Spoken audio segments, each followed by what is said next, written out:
Bonjour, cette suite de vidéos vous accompagne dans la lecture du support de cours sur les mesures et les incertitudes.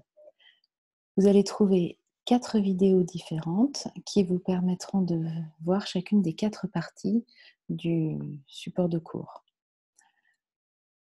Pourquoi s'intéresser aux incertitudes de mesure? Quand on travaille dans le domaine des sciences expérimentales, que ce soit la biologie, la géologie, la physique ou la chimie, il est par nature impossible de réaliser une mesure parfaite qui donne exactement la valeur vraie de la grandeur que l'on veut mesurer. Donc toute grandeur mesurée expérimentalement est par nature accompagnée d'une erreur ou d'une incertitude. Et ces termes qui ont une connotation légèrement péjorative dans le langage courant, en fait, sont une donnée scientifique sans aucun jugement de valeur sur la grandeur que l'on mesure.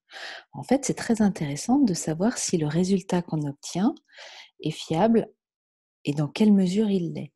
Donc même un résultat avec une grande incertitude peut être intéressant tant qu'on est conscient et qu'on a une valeur de cette incertitude.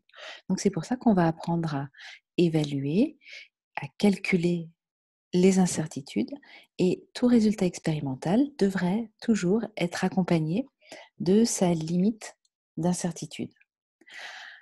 Le domaine qui s'intéresse à l'étude des incertitudes s'appelle la métrologie. Le but n'est pas de devenir de parfaits métrologues, mais de réfléchir et d'avoir quelques arguments de bon sens pour étudier les incertitudes.